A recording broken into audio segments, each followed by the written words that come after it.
오늘 말씀 우리 보도록 하겠습니다. 창세기 16장 1절에서 7절 그리고 15절에서 17장 1절까지의 말씀을 제가 대신 읽도록 하겠습니다. 아브라함의 아내 사레는 출산하지 못하였고 그에게 한 여종이 있으니 애굽 사람이요 이름은 하갈이라. 사레가 아브라함에게 이르되 여호와께서 내 출산을 허락하지 아니하셨으니 원하건대 내 여종에게 들어가라. 내가 혹 그로 말미암아 자녀를 얻을까 하노라 하매 아브라함이 사레의 말을 들으니라. 아브라함의 아내 사레가 그 여종 애굽 사람 하갈을 데려다가 그 남편 아브라함에게 첩으로 준 때는 아브라함이 가나안 땅에 거주한 지 10년 후였더라. 아브라함이 하갈과 동침하였더니 하갈이 임신하매 그가 자기의 임신함을 알고 그의 여주인을 멸시한지라. 사레가 아브라함에게 이르되 내가 받는 모욕은 당신이 받아야 옳도다. 내가 나의 여종을 당신의 품에 두었거늘 그가 자기의 임신함을 알고 나를 멸시하니 당신과 나 사이에 여호와께서 판단하시기를 원하노라. 아브라함이 사레에게 이르되 당신의 여종은 당신의 수중에 있으니 당신의 눈에 좋을 대로 그에게 행하라 하며 사레가 하갈을 학대하였더니 하갈이 사레 앞에서 도망하였더라. 15절부터입니다. 하갈이 아브라함의 아들을 낳음에 아브라함이 하갈이 낳은 그 아들을 이름하여 이스마엘이라 하였더라. 하갈이 아브라함에게 이스마엘을 낳았을 때에 아브라함이 86세였더라. 아브라함이 99세 때에 여호와께서 아브라함에게 나타나서 그에게 이르시되 나는 전능한 하나님이라. 너는 내 앞에서 행하여 완전하라. 아멘. 하나님의 말씀입니다. 네, 고진감래라는 말이 있습니다. 사자성어인데요. 쓴 것이 닿으면 단 것이 온다, 혹은 고생 끝에 행복이 온다라는 뜻이죠. 근데 꽤 많은 젊은이들이 이 사자성어보다는 아주 간편한 단어를 최근에 선호하는 것을 알게 되었습니다. 의미가 썩 좋은 의미는 아닌데요. 그러나 여러분들이 최근에 젊은 분들과 소통을 하려면 알아둘 필요는 있겠습니다. 혹시 이 단어를 아시는지 모르겠는데요. 바로 존버입니다. 존버. 의미를 아시는 분 한번 손 들어보시기 바랍니다. 네, 대략 한 30%만 아십니다. 이 의미가 어떤 의미가 될까요? 지금은 소천하신 어떤 작가님이 이 의미를 이야기하면서 우리가 존버 정신이 참 중요하다 하면서 이 뜻을 이렇게 정의를 했습니다. 어떤 어려움이 닥치더라도 존경받는 그날까지 버티자, 이런 의미죠. 존경받는 그날까지 버티자, 그게 존버입니다. 다른 의미 생각하지 마세요. 그냥 이걸로 정의하십시다. 주식 투자자들 사이에서 예를 들면 지금 주식을 존버하자, 혹은 어떤 물건을 살 때 올해 상품 말고 내년까지 존버하자, 이렇게 표현을 씁니다. 그렇다면 과연 이 아브라함과 사레는 존버할 수 있었을까? 하나님의 약속을 끝까지 지키고 버틸 수 있었을까요? 우리가 지난주에 살펴보았듯이 하나님께서 이 아브라함과 사레에게 약속의 말씀을 다시 한번 되새겨 주셨습니다. 그러면서 하나님이 내가 너의 방패고 내가 너의 큰 상급이라고 말씀을 해주셨죠. 그리고 하늘의 뭇별을 바라보면서 셀 수가 있느냐, 너의 자손이 이와 같을 것이다, 시청각 자료까지 활용하시면서 약속을 다시 한번 상기시켜 주시고, 그 다음에 언약식을 하는데 일방적인 언약식이었어요. 무조건 이거는 내가 반드시 이룬다 까지 하시면서 아브라함과 사레를 설득을 하시는 겁니다. 그러니까 하나님 입장에서는 믿음을 갖기 위해서 할 수 있는 모든 설득의 방법들을 다 사용하신 겁니다. 그리고 아브라함은 그것을 믿기로 결정을 했지요.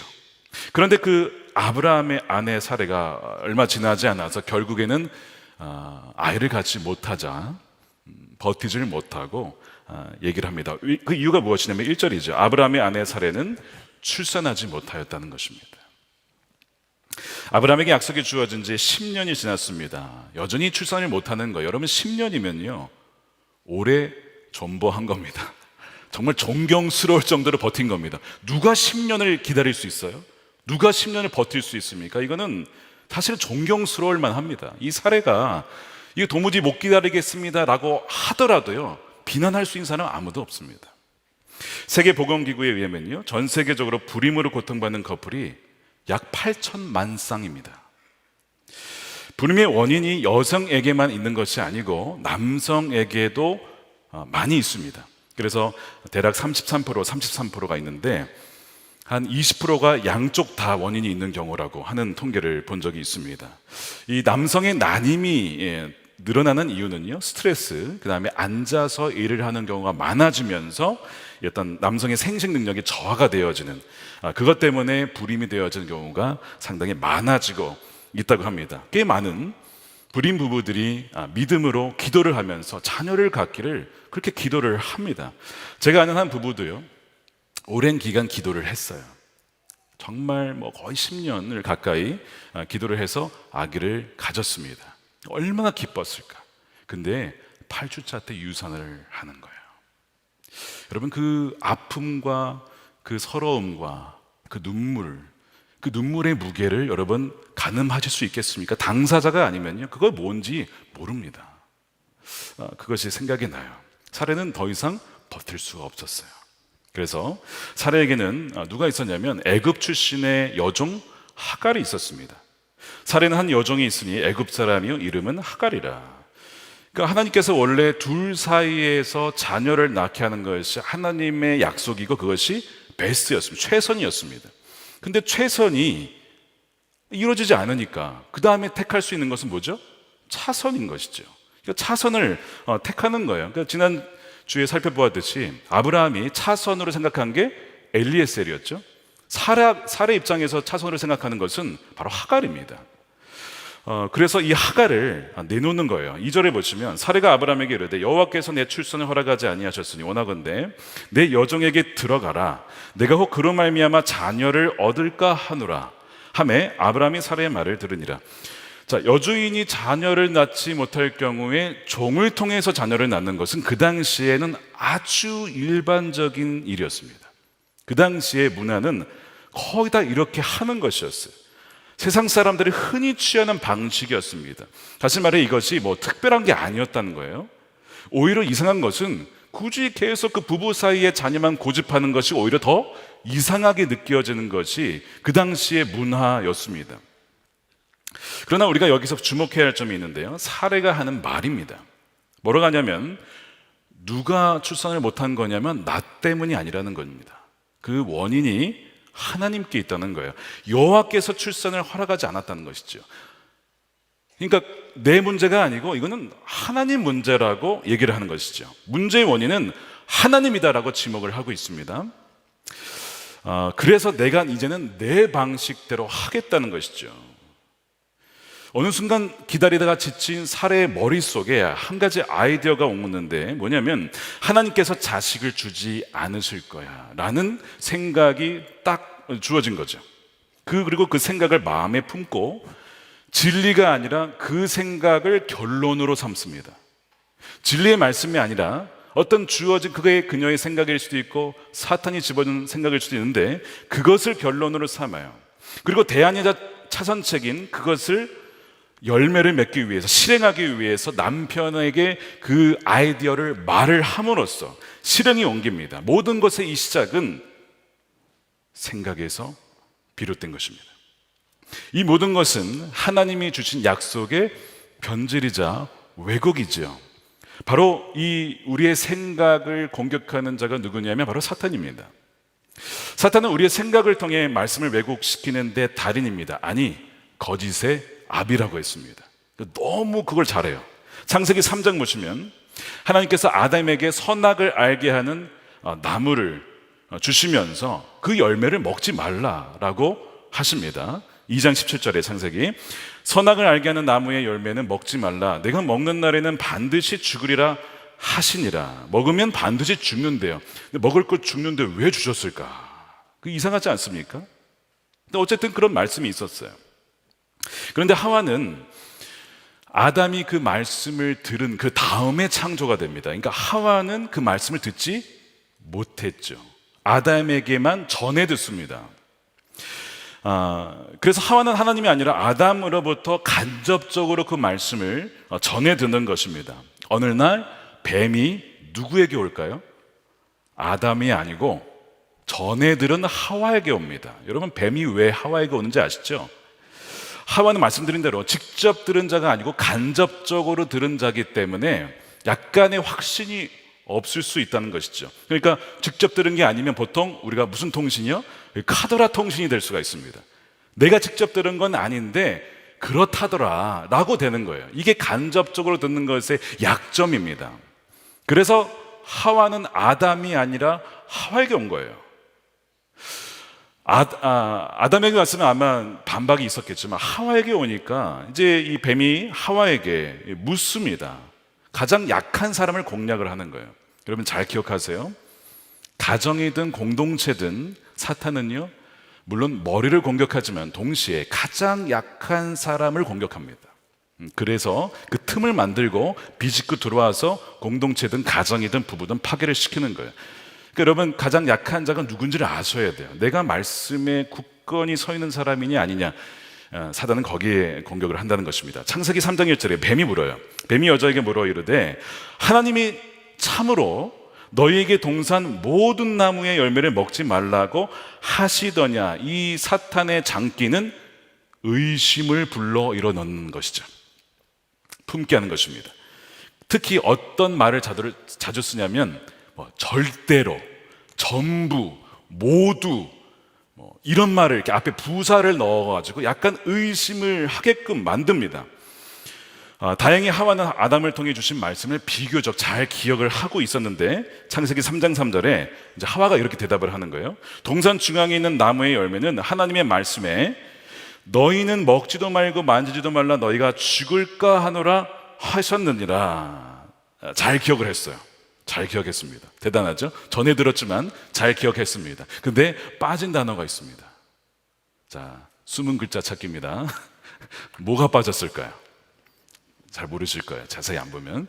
뭐가 빠졌냐면 반드시, 이게 빠졌습니다. 이게 뭐 큰 차이가 있을까요?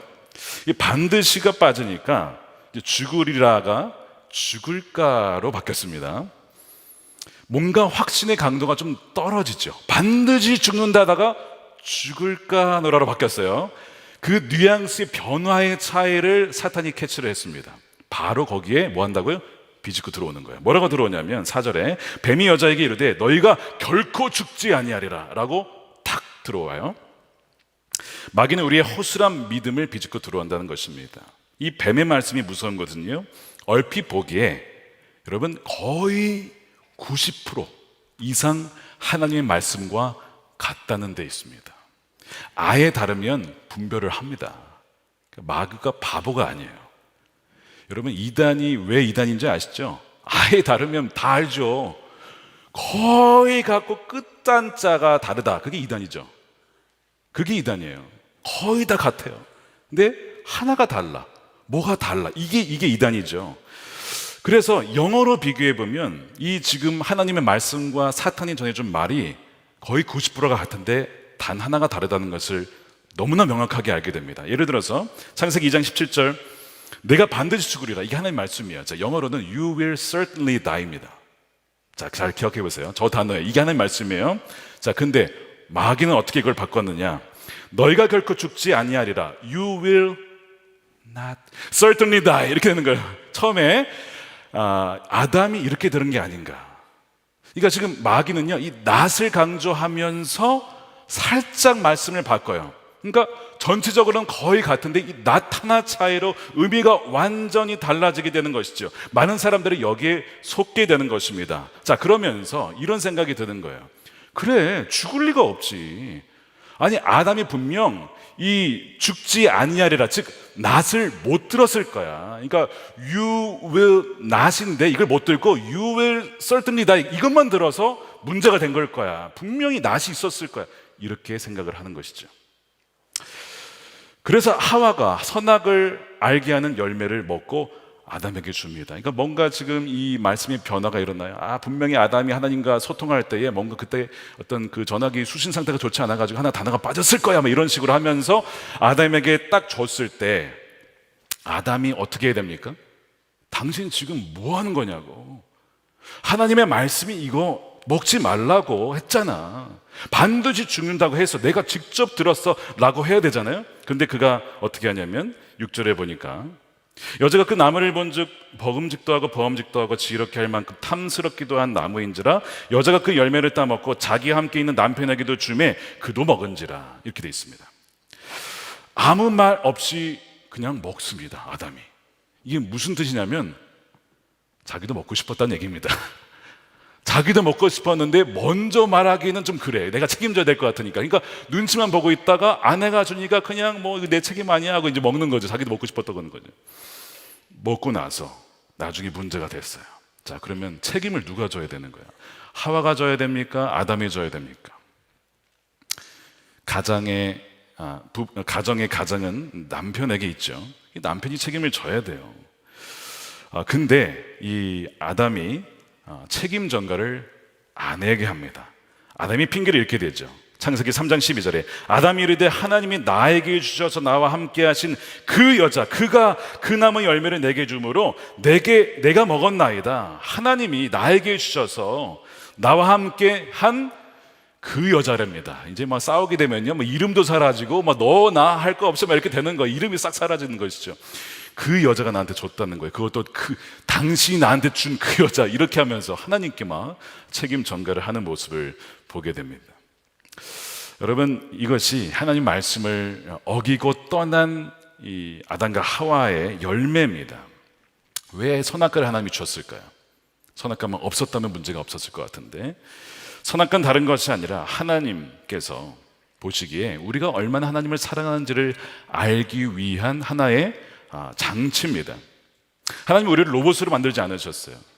무조건 그냥 아무 생각 없이 하나님을 따라가도록 만들지 않으셨습니다. 우리의 자유의지를 통해서 하나님의 말씀을 순종하고 사랑하기로 하는, 그렇게 하기 위해서 우리에게 자유의지를 주셨습니다. 근데 그거를 알려면 하지 말라라고 하는 것이 있을 때 하나님을 사랑하니까 나는 그것을 먹지 않을 거야 라고 하면, 야, 얘가 정말 나를 사랑하는구나 라고 알 수가 있는 거죠. 그것이 선악과의 의미예요. 뭐 다른 특별한 능력이 있는 것이 아닙니다, 이 선악과 자체에.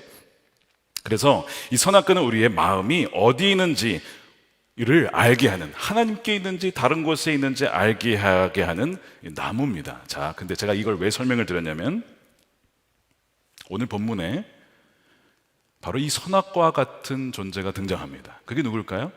바로 하갈입니다. 하갈. 분명 하갈은 애굽 출신이라고 했으니까 아브라함이 애굽에 섣불리 내려갔다가 고생을 했죠. 그러다가 다시 올라올 때 얻은 아마 여종이었을 겁니다. 13장 이후로 한 번도 등장하지 않다가 오늘에서야 언급이 돼요. 이 하갈은 마치 선악과 같은 존재라서 하나님은 아브라함과 사례를 보시는 거예요. 자, 이들이 과연 내가 한 약속을 굳게 믿고 기다릴 것이냐, 아니면 그것을 저버리고 좀 더 쉬운 선택을 할 것이냐를 하나님 보시는 겁니다. 그것이 하갈이에요. 하갈은 우리가 쉽게 선택할 수 있고 우리가 별로 고민하지 않고 하나님 주신 그 최선 대신에 차선으로 택하는 것이 바로 이 하갈입니다. 근데 너무나 흥미롭게도 하와가 먼저 선악과를 먹었듯이 이번에도 사례가 먼저 제안을 합니다. 그러면서 하는 말은 뭐냐면, 하나님께서 출산을 허락하지 않으셨으니 내 여종에게 들어가라. 말씀의 왜곡이 시작이 돼요. 정말 하나님께서 허락하지 않으셨습니까? 하나님이 약속을 취소하셨습니까? 하나님이 약속을 변개하셨습니까? 자기가 직접 들은 것이 아니기 때문에 확신이 흔들리기 시작합니다. 그러면 아브라함 입장에서 아까 아담처럼 어떻게 해야 돼요? 원래는 여보, 당신의 마음은 알겠지만 하나님의 약속의 말씀은 그것이 아니야. 우리 사이에서 날짜가 상속자가 되겠다고 하셨고 무별처럼 많은 자손을 준다고 약속하셨어. 하갈은 하나님의 뜻이 아니요라고 해야 되잖아요.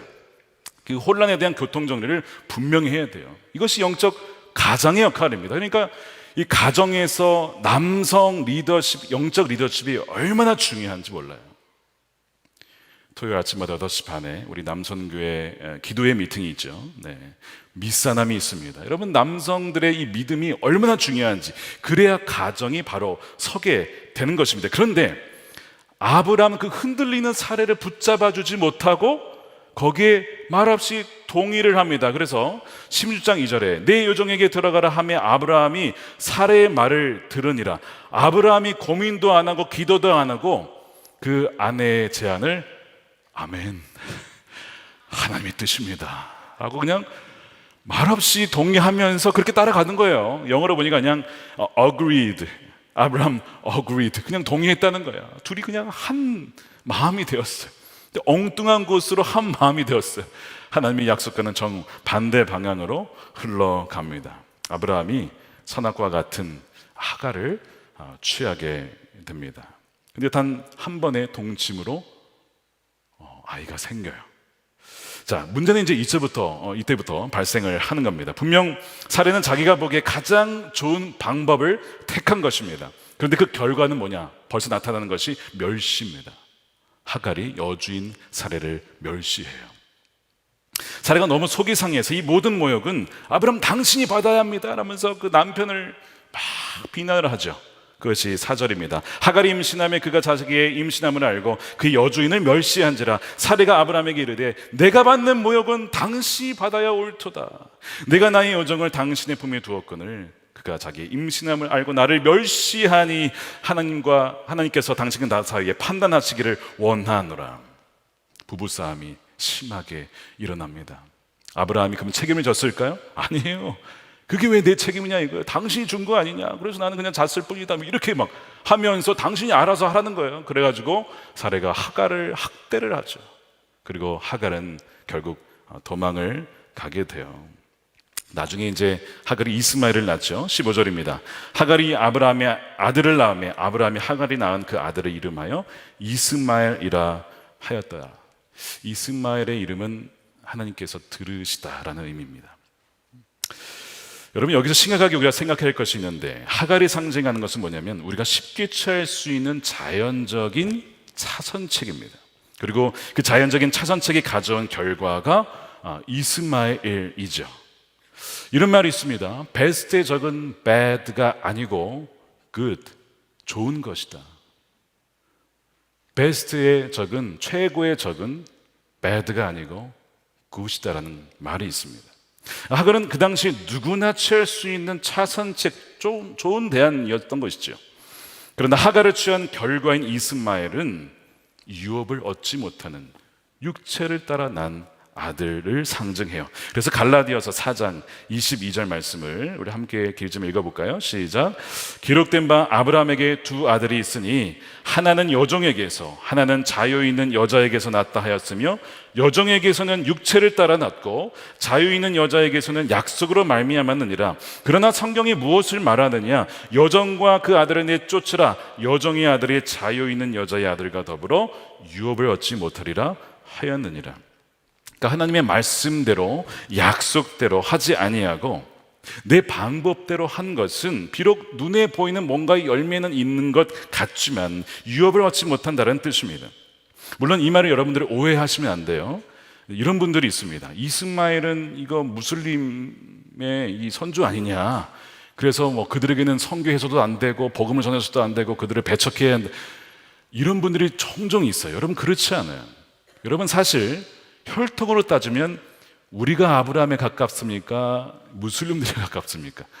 그쪽이 더 가까워요. 혈통으로 따지면 적어도 아브라함의 혈통이 있어요.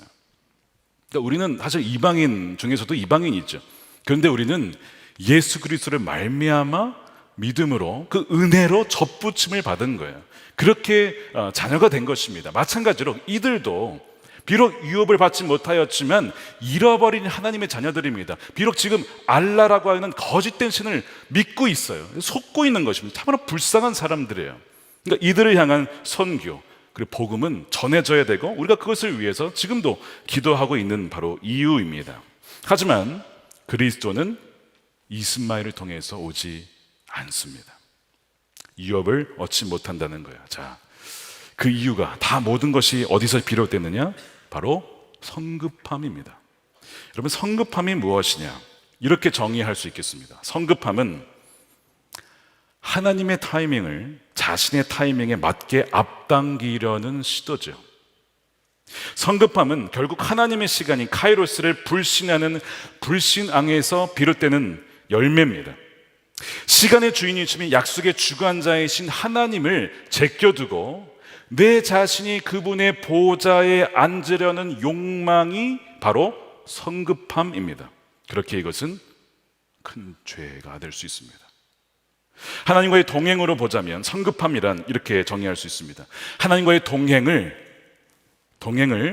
저버리고 그분의 손을 뿌리치는 것입니다. 왜냐하면 하나님을 뒤에 남겨두고 자기가 먼저 앞서 나가는 거예요. 자기가 옳다는 거예요. 하나님 아무것도 안 하지 않느냐, 답답하다 이겁니다. 이것이 우리가 처하기 쉬운, 아주 쉬운 유혹이에요. 주님이 아무 일도 하지 않는 것처럼 느껴지기 때문에 그렇습니다. 그래서 우리가 스스로 하나님의 일을 대신하는 것입니다. 성급함은 하나님의 타이밍과 방식이 틀렸음을 내가 확신하는 데서 비롯된 것이에요. 그래서 그 결과는 이스마엘입니다.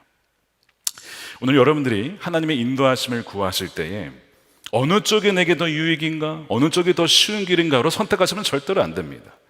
무엇이 정말 믿음의 선택이냐, 무엇이 나만이 아니라 다른 이들에게 유익이 되는 선택인가를 여러분 보셔야 해요. 물론 오늘 이 말씀을 좁게 적용하면 이렇습니다. 성급하게 움직이지 말고 인내하고 버티고 정말 그 믿음으로 기다리면 하나님께서 그 약속을 이루신다라는 거, 이것이 좁은 적용이에요. 예를 들면 이런 겁니다. 어떤 부부가 있는데 결혼을 했어요. 1년이 지나도 2년이 지나도 3년이 지나도 애가 안 생깁니다. 3년이 지나도 안 되면 사실 초조해지죠. 조급해지기 시작합니다. 아무리 자녀를 가지려고 했는데 이게 뜻대로 되지 않습니다. 그분이 새벽에 금년 철야에 오셨었어요. 얼마나 눈물로 기도하시든지 제가 그 상황을 아니까 그분을 위해서 참 기도를 많이 했습니다. 자녀를 못 가지니까 이제 이런 일이 벌어지더군요. 어떤 분이 임신을 했습니다. 배가 나오기 시작하잖아요. 그래서 배가 나오면 어떻게 돼요? 자연스럽게 등이 뒤로 젖혀지잖아요. 우리 남자들도 배가 나오면 약간 뒤가 약간 이게 젖혀지는데 이제 그분이 이제 배가 나오니까 이렇게 하면서 걸으면 어떻게 됩니까? 이게 팔자걸음으로 되죠, 이렇게. 근데 그거를 어떻게 보았냐면 임신하지 못한 그분이 자기가 임신했다고 자기한테 자랑한다는 거예요. 이렇게 보는 거예요. 절대 그렇지 않아요. 배가 나오면 그렇게 되게 돼 있습니다, 이게. 그렇죠? 배가 나오면 그렇게 걸을 수밖에 없는데 자기가 지금 자녀가 없다 보니까 그 모습을 보면 나 지금 놀리는 거냐, 나 놀린다고 지금 배 내밀고 지금 그러고 있는 거냐, 이렇게 이해를 하는 거예요. 이게 몸도 마음도 병들기 시작하는 것입니다. 그리고 다시 돌아오면 하나님, 엄마, 하나님 왜 저에게 생명을 주시지 않습니까? 자녀를 주시지 않습니까? 그 가정을 위해 참 많이 기도를 했는데요, 결국 생명을 주셨어요. 그래서 나았습니다. 그걸 이제 보진 못했지만요, 나중에 그 나았다는 소식을 듣고 참 기뻤습니다. 또 제가 아는 한 부부는요, 17년 동안 자녀를 갖지 못했습니다. 여러분 17년이면요 사실상 아이 못 낳는 것이죠. 이거는 이제 사실은 포기해야 되는 상황입니다. 명백한 불임이라고 할 수 있어요. 그래서 이들도 자녀 낳기를 포기했습니다. 우리는 자녀 못 갖는다. 그래서 입양을 했어요. 입양을 해서 한 그 여자아이를 입양을 해서 정말 사랑으로 이렇게 키웠는데 딸을 갖게 됐습니다. 17년이 지나고. 정말 놀라운 은혜 아닙니까? 깜짝 놀랄 만한 일이죠. 본인들도 놀랄 만한. 본인 일 아니라고 너무 이렇게 가만히 계시는 것 같은데 여러분들의 입장 생각해 보세요. 이게 얼마나 사실은 얼마나 좋았을까. 그런데 둘째 아들까지 줬네, 그냥. 막 이렇게 해서 저도 그걸 보면서 나이가 40대 이제 중반 넘어가셨는데 그 나이에도 가능하구나. 하나님께서 주시려면 주시겠구나라는 것을 보았습니다. 그래서 저는 이 아브라함과 사례 같은 경우는 물론 나이로 따지면 90 몇 세 이렇게 하지만 175세까지 아브라함이 살았으니까 대략 따지면 비슷한 나이가 되겠죠. 하지만 이 말씀이 무조건 모든 불임 부부들이 자녀를 얻을 것이다 라고만 적용을 해서는 안 됩니다. 우리가 오늘 이 말씀을 개인에게 적용할 때 오해하지 말아야 될 것이 있어요. 자, 지난주에 여러분 기억나십니까? 하나님께서 약속하신 그 궁극적인 자손이 상징하는 것은 갈라디아서 말씀에 의하면 뭐예요? 그리스도입니다. 네, 그리스도예요. 하늘의 무별, 그러니까 하나님의 백성들, 그런데 자손, 단수로 말씀을 했다 그랬잖아요. 그러니까 그리스도를 말하는 거예요. 하나님의 백성들을 말하는 것입니다.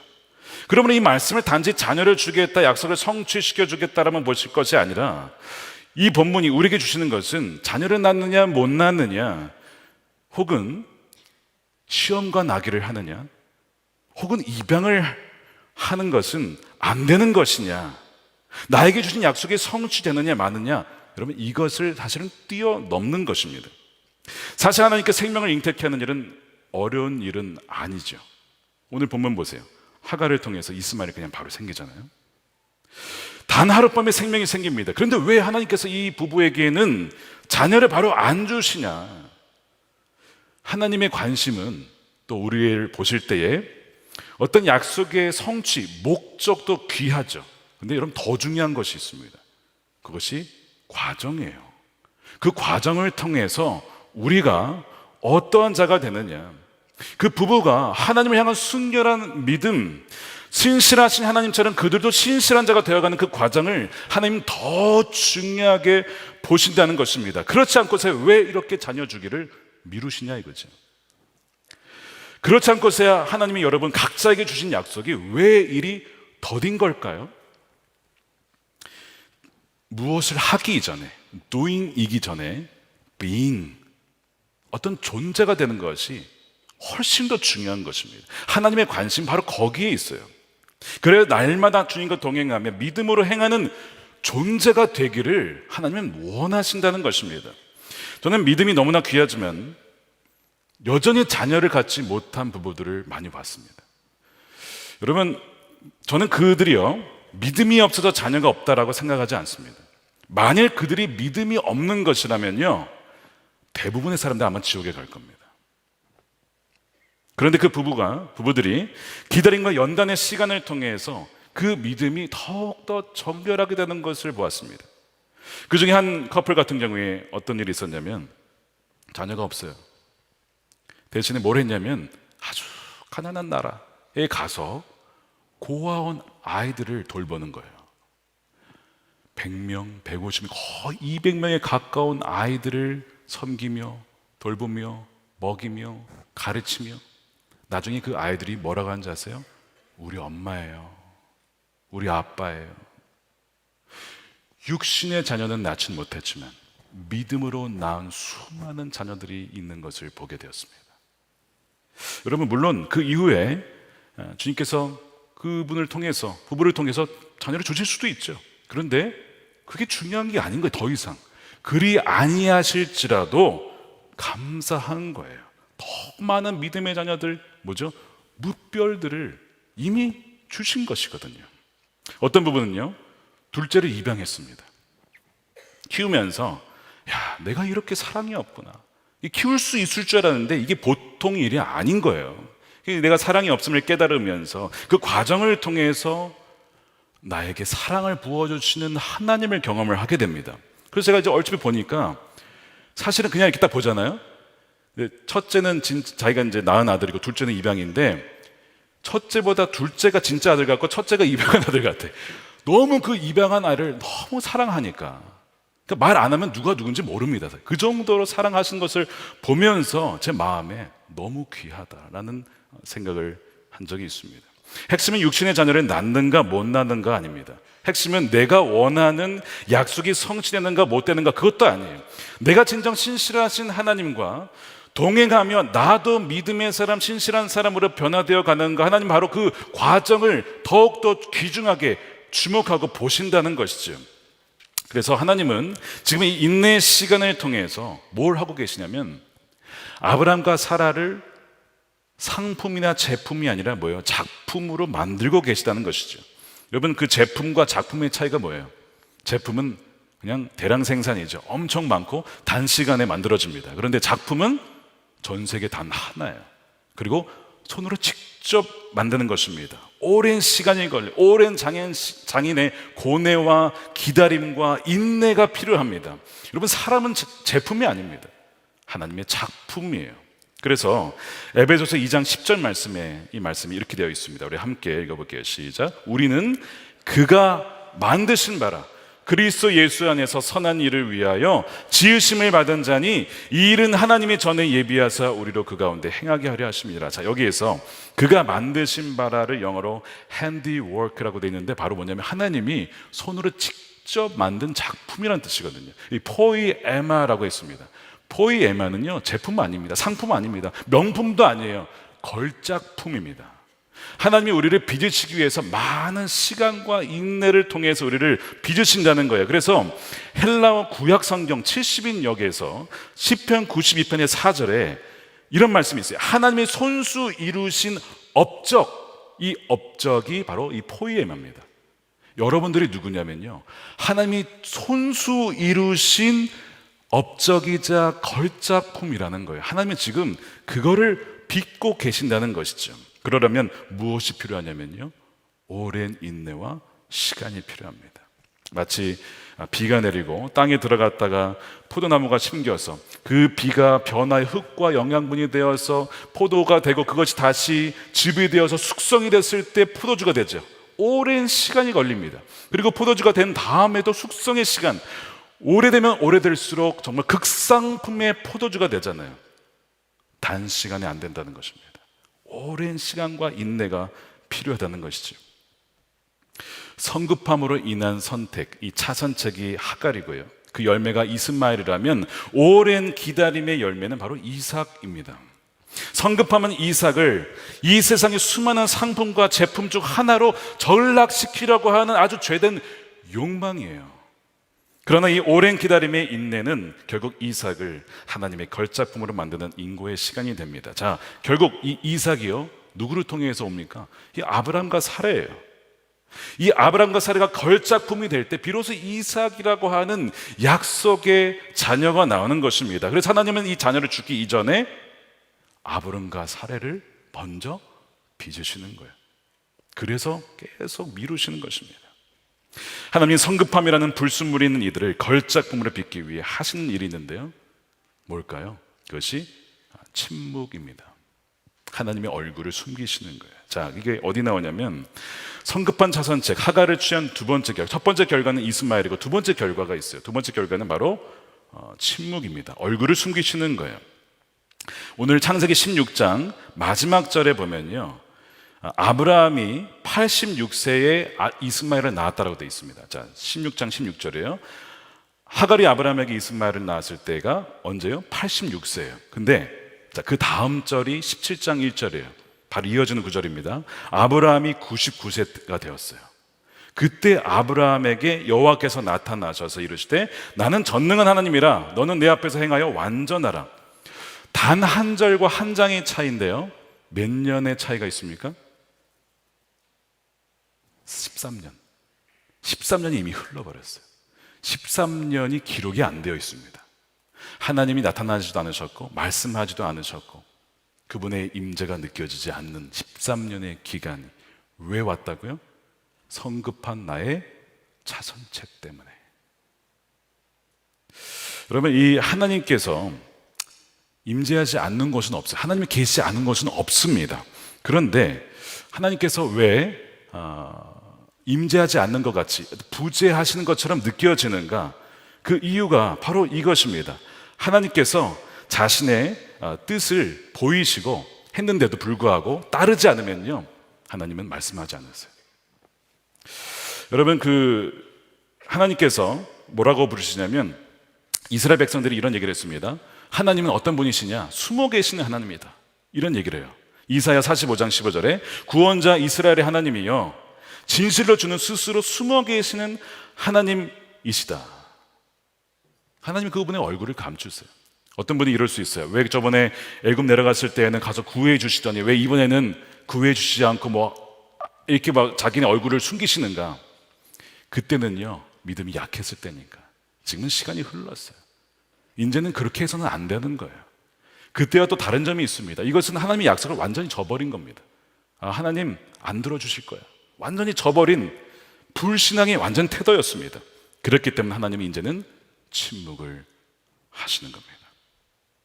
아무리 기도를 해도 여러분 응답이 되지 않고, 아무리 부르짖어도 그분의 임재가 느껴지지 않을 때, 어쩌면 그것은 하나님이 침묵하시는 것이자 그분의 얼굴을 감추신 것인지도 모릅니다. 이유는 뭘까요? 우리가 하나님을 뒤에 두고 앞서갔기 때문에 그렇습니다. 그분이 동행하는 줄로 여기고 간 것이 아닙니다.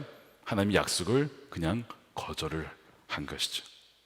사례는 하나님이 자녀를 주지 않는다고 분명 믿었습니다. 사례도 아브라함도 다 동의를 했습니다. 그래서 하나님은 그러면 너의 방식대로 한번 해보렴 하고 자신의 얼굴을 숨기시는 것이죠. 하나님께서 당신의 백성들을 이 걸작품으로 만드시기 위해서 반드시 사용하시는 것이 있습니다.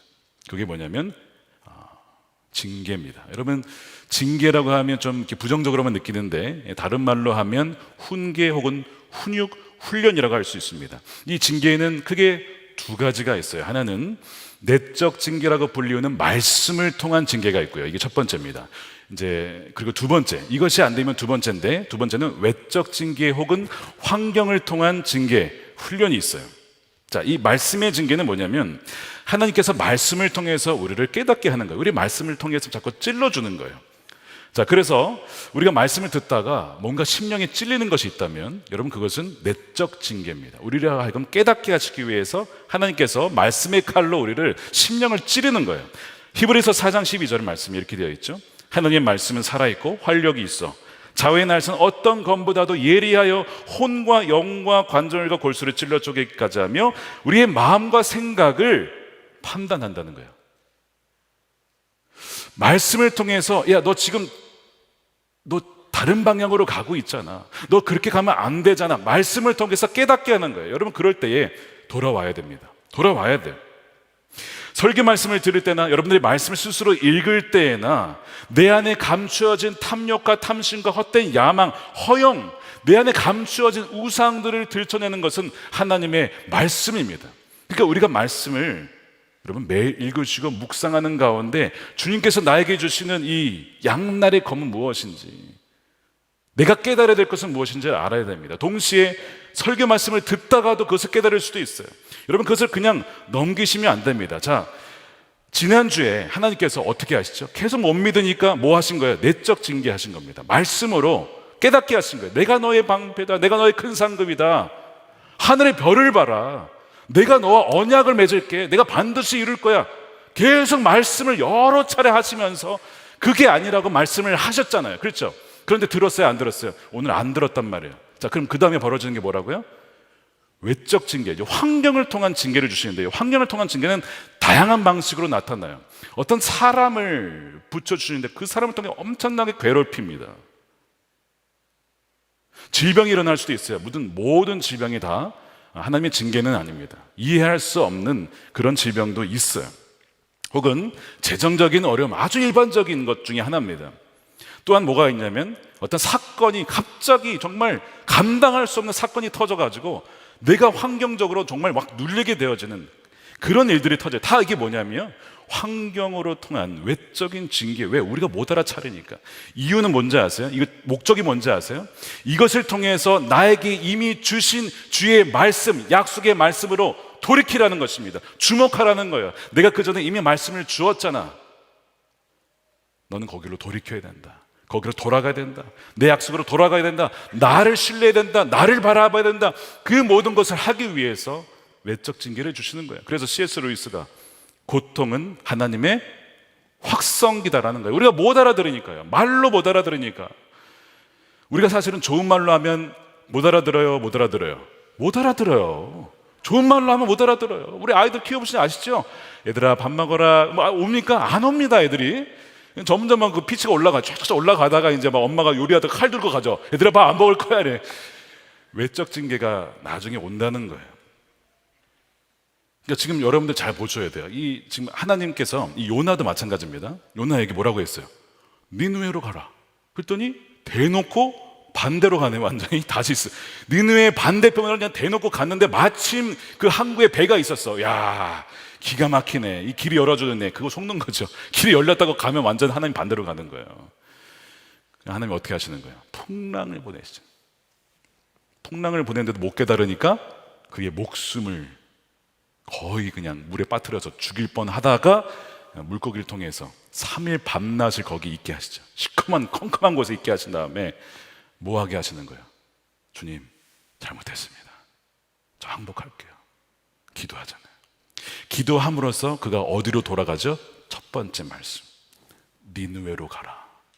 주님, 그 말씀으로 제가 돌아가겠습니다. 이게 외적 징계예요. 그러니까 여러분, 오늘 혹시 이 말씀이 여러분들에게 지금 내적 징계가 될 수 있어요. 그러니까 얼마나 은혜예요. 지금 하나님은 말로 하실 때 들어야 되는 거예요. 이제 여기서 안 듣게 되면 다음 주에 여기 못 오실 수 있는 분이 계실 수도 있습니다. 좀 그렇지 않기를 정말 축복합니다. 말씀을 들었을 때에 우리가 하나님께 돌아가야 한다는 거예요. 혹시 여러분 중에 성급한 마음에 하나님과 동행을 하다가 주 예수님과 동행하는 것이 복인데 너무 더뎌서 놔버리고 앞서 가고 계는 분 계시지 않습니까? 하나님은 저 뒤에 계시고 나 혼자 먼저 가는 거예요. 자기가 하나님이에요. 그리고 하나님 따라오래요. 자기가. 이런 분들 분명히 계실 거예요. 여러분 정말 주의해야 합니다. 왜냐하면 하나님이 그분의 얼굴을 감추실 수도 있기 때문에 그렇습니다. 근데 여러분, 만일 여러분들 중에 오랜 침묵과 부재 혹은 하나님께서 얼굴을 감추신 것 같다고 느끼신 분 계시다면 한편으로 그것은 참 괴롭고 힘든 일이죠. 정말 힘든 일입니다. 하나님 언제까지 이렇게 하실 겁니까? 이스라엘 백성들이 늘 고백했던 게 그예요. 하나님 언제까지 당신의 얼굴을 숨기시겠습니까? 괴로운 일인데, 그런데 한편으로는요, 여러분 기뻐하셔야 합니다. 왜 기뻐해야 할까요? 하나님은요, 사랑하는 자만 징계합니다. 그러니까 이 징계는 하나님의 사랑의 표현이에요. 히브리서 12장 6절 말씀을 함께 읽어볼게요. 시작. 주님께서는 사랑하시는 사람을 징계하시고 받아들이시는 아들마다 채찍질을 하신다. 징계를 받을 때 참아내십시오. 하나님께서는 자녀에게 대하시듯이 여러분에게 대하십니다. 아버지가 징계하지 않는 자녀가 어디 있겠습니까? 징계하지 않으면 너희가 사생아입니다. 그러니까 여러분들이 말씀을 가지고 깨닫고 찔리고 혹은 환경을 통해서, 부재를 통해서, 침묵을 통해서, 재정적인 문제, 관계의 문제, 질병의 문제로 그러고 계시다면 너무나 괴롭지만 동시에 하나님이 나를 너무 사랑하시는구나. 사실 여러분, 사랑하지 않으면 어떻게 할까요? 그냥 내버려 둡니다. I don't care. 뭐 알아서 살아. 그냥 나는 너 케어하지 않을 거야. 여러분, 이거는 완전히 정죄죠. 가장 무서운 거예요, 이것이 사실은. 근데 징계가 있다는 것은요, 아주 소망이 있다는 거예요. 그래서 이 징계하다를 영어로는 discipline이라고 하는데요, 훈계하다 혹은 훈육시키다 혹은 제자화시키다라는 것이죠. 사랑하는 이들에게만 징계가 있습니다. 그래서 고난 중에도 기뻐할 수 있어요. 자, 말씀을 정리해 볼게요. 성급함은요, 불신앙에서 비롯됩니다. 성급함은 하나님의 최선이 아닌 나의 차선책, 하가를 취하게 합니다. 성급함은 하나님의 방법과 시간을 나의 방법과 시간에 맞추고 싶은 죄된 욕망이라고 했습니다. 그 결과는 이스마엘이며 유업을 얻지 못합니다. 그리고 하나님의 얼굴을 감추시는 침묵의 기간이 있을 수 있습니다. 지금 내가 하나님을 신뢰하지 못하고 결정한 성급한 결정, 차선책을 택하지는 않았는지를 돌아봐야 합니다. 그런데 오늘 말씀은 제가 말씀드린 것처럼 천편일률적으로 적용되지 않습니다. 누군가에게는 기다리는 것이 믿음입니다. 그런데 누군가에게는요, 입양하는 것이 믿음입니다. 이게 이제 설명을 드릴 거예요. 누군가에게는 선교주의 아이들을 친자식처럼 사랑하는 것이 믿음입니다. 이렇게 분별하셔야 돼요. 어떤 방법이, 그것이 기다리는 것이든 입양하는 것이든 선교지 아이들을 섬기는 것이든 뭐 수술이든 내가 취하려는 그 어떤 그것이 나로 하여금 더욱 하나님을 의지하게 하고 더 가까이 하게 만드는 것인가? 그걸 보셔야 되는 거예요. 그것이 나로 하여금 그분을 더 의지하게 만들며 동행하게 만드는 거 아니면 이 핵을 제가 취하면 더 이상 하나님께 매달릴 필요가 없다. 그렇게 되는가? 더 동행하게 만들고 더 그 이후에 더 주를 붙잡게 만든다면 그거는 주님이 원하시는 길입니다. 하지만 어떤 것이 그분과 멀어지게 하고 내 힘과 경험을 더 의지하게 되고 이제는 더 이상 주님께 매달릴 필요가 없게 만든다면 그것은 바로 하갈이고 그 결과는 이스마엘이 될 것입니다. 제가 한번 예를 하나 예화를 들어볼게요. 작년에 수능 학부모 기도 때 오신 윤정희 사모님 혹시 아십니까? 오셨었어요. 이분이 쓴 책이 사랑은 여전히 사랑이어서라는 책이 있어요. 거기에 책이 이제 내용도 나와 있지만 11명을 입양해서 키우시는 사모님입니다. 남편 목사님이시고요. 이분이 결혼을 했는데요, 습관성 유산으로 아무리 시간이 지나도 임신이 안 되는 거예요. 자, 그러면 기다리는 것이 믿음일까요? 물론 그럴 수 있어요. 그것도 기다릴 수 있습니다. 근데 어느 날 한 아이를 봤는데요, 고아예요. 그래서 입양을 하게 되었습니다. 근데 이 아이가 아픈 아이입니다. 그러니까 입양을 하게 되는데 대부분 다 병약하고 아픈 아이들을 입양을 하십니다. 폐쇄성 모세 기관지염을 앓는 아이가 있었고요, 99개월 이 언어 장애를 갖고 태어난 아이도 있고요. 특히 이런 아이들을 주로 입양을 해서 키우게 되는 거예요. 자, 여러분, 기다려서 낳는 것도 대단한 믿음인데 이런 아이들을 입양을 해서 사랑과 믿음으로 기르는 것도 만만치 않은 것입니다. 하민이라는 애가 있어요. 장애를 안고 태어났습니다. 사랑이는 걷지를 못해서 보조 신발을 신은 채로 기어 들어와 가족이 되었습니다. 그러니까 이 보통 믿음 없이는요, 이 아이를 기를 수 없습니다. 그런데 이제 하민이와 이 사랑이를 안고 다 기도를 하는데 하나님이 이런 마음을 주시더래요. 이 아이들은 정상적인 아이들이다, 이런 마음을 주더래요. 비록 하민이가 겉으로 보기에는 언어장애, 2급 판정에 이 99개월 장애를 안고 태어나서 말도 잘 못하고 5살에 되어도 말을 못합니다. 그런 상황인데 하나님은 정상적인 아이를, 그런 마음을 주셨어요. 사랑이도 마찬가지예요. 보조신발 없으면 걷지 못하는 그런 아이입니다. 근데 그 아이를 안아도 이 아이는 정상적인 아이야라는 마음이 들었어요. 하나님 주신 마음 같아. 그래서 이제 사실은요, 장애 등급을 신청해야 되거든요. 그럼 이제 국가에서 보조금이 나온다고 합니다. 그럼 도움이 되잖아요, 그렇죠? 그런데 고민이 되는 거예요. 하나님은 이 아이들이 정상적인 아이래요. 근데 보이는 것은 정상이 아닌 거예요. 여러분 어떻게 하시겠습니까? 이 사모님이요, 말씀을 믿습니다. 이 아이들이 정상적인 아이라고 말씀하셨으니 제가 그것을 믿고 키우겠습니다. 그래서 장애 등급을 신청하지 않았다고 해요. 이 하민이가 자라면서 동네에서 놀림을 당합니다. 애들이요, 이제 그 아이들은 다 정상적으로 태어난 아이들이겠죠. 부모에게서 태어난 아이들이겠죠. 그런데 그 하민이가 이방이잖아요. 게다가 말을 잘 못해요. 그러니까 막 에베베베 이러면서 놀린 거예요. 얼마나 아이가 상처를 받았을까. 사실 말을 잘 못할 뿐이지 알아듣고 하는 건 다 알잖아요. 아이들한테 놀림을 당합니다. 모욕을 당합니다. 왕따를 당합니다. 이 하민이가 엄마라고 부르는데 입양한 이후에도 3년 이상이 걸렸대요. 그리고 사랑이는 이제 진단을 받기를 키가 140 이상 못 클 겁니다. 얘는 안 됩니다. 이런 얘기를 듣는 겁니다. 이 엄마가 여전히 그때도 하나님의 말씀을 붙잡았어요. 이 아이는 정상적인 아이들이다. 그리고 날마다 하나님을 의지하고 동행하면서 그 아이들을 믿음과 사랑으로 길러냅니다. 그래서 하민이의 꿈이 어렸을 때 이거였대요. 자기처럼 아픈 아이들과 그 부모님들에게 희망의 아이콘이 되고 싶어요. 이런 꿈을 갖게 될 정도로 워낙 서럽게 놀림을 받으면서 자랐기 때문에. 그런데 그 하민이가 자라서요, 카누 충북 대표 선수가 됐습니다. 그 아이가 금메달을 땁니다. 많은 아이들에게 희망을 주었어요. 지금은 선교사를 꿈꾸며 공부하고 있습니다.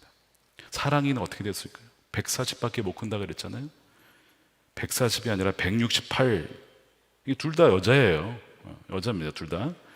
168cm 이상이 되어서 걷고 뛰는 건 기본이고, 뭐 보조 신발 신는 게 아니라 스케이트 신발을 신고 강원도 쇼트트랙 대표 선수가 됐어요. 얼마나 놀라운 은혜인지. 여러분, 무엇이 믿음으로 낳는 것이고 무엇이 성급한 걸까요? 아무리 부부 사이에 낳은 아이를 할지라도요, 믿음으로 기르지 않으면 그 아이는 이스마엘 아닙니까? 믿음으로 기르지 않으면 하갈 아닙니까? 내 아이는 아니지만 믿음으로 양육하면 그 아이가 이삭 아니에요? 믿음으로 양육하면 그 사람이 진짜 믿음의 조상 아브라함과 사라가 되는 거 아닙니까? 무엇이 과연 믿음으로 낳는 것이고 성급한 것이냐? 믿음으로 행하지 않는 것이 하갈을 취하는 거 아닙니까? 친자를 키우면서도 믿음으로 살지 않는다면 그것이 하갈을 취하는 것이 될 수 있다는 거예요. 반대로 자녀를 입양하더라도 믿음으로 키울 수 있다면, 사랑으로 키울 수 있다면, 정말 매 순간 주님을 의지하지 않는다면 살아갈 수 없는 그 삶이라면 오히려 그것이 약속의 자녀의 삶이 될 수 있는 것이죠. 이렇게 보면요, 우리들 각자에게 하나님이 찾으시는 믿음의 길이 다 다른 거죠. 누군가는 믿음으로 기다리는 것이 맞습니다. 그래서 정말 응답해 주십니다. 그러나 누군가는 믿음으로 입양하는 것이 또 맞을 수 있어요. 그것이 더 큰 믿음을 유하는 것이기 때문입니다. 누군가는 믿음으로 다음 세대를 양육하는 것이 하나님이 더 원하시는 길일 수 있어요.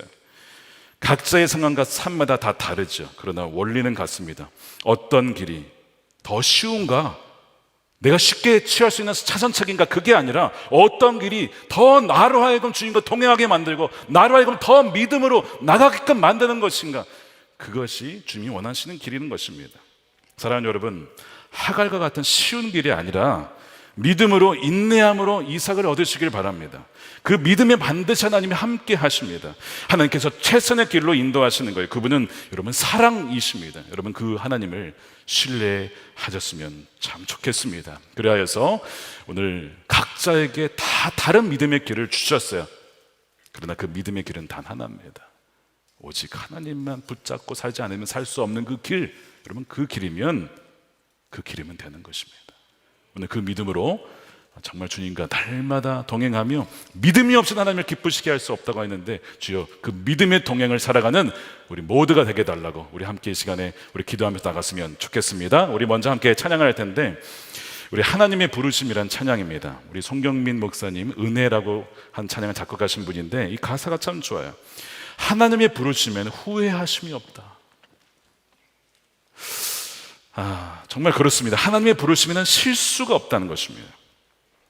작은 나를 부르신 뜻을 나는 알 수 없지만 오직 감사와 순종으로 주의 길을 가겠습니다. 때론 내가 연약해도 주님 나를 도우시니 주의 놀라운 그 계획을 나는 믿으며 가겠습니다. 이 가사를 우리가 한번 이렇게 부르면서 할 텐데, 올해 1절은 우리 함께 찬양팀이 부르시고 우리 2절부터 함께 우리 이것을 믿음으로 고백하시면서 우리 함께 찬양하겠습니다.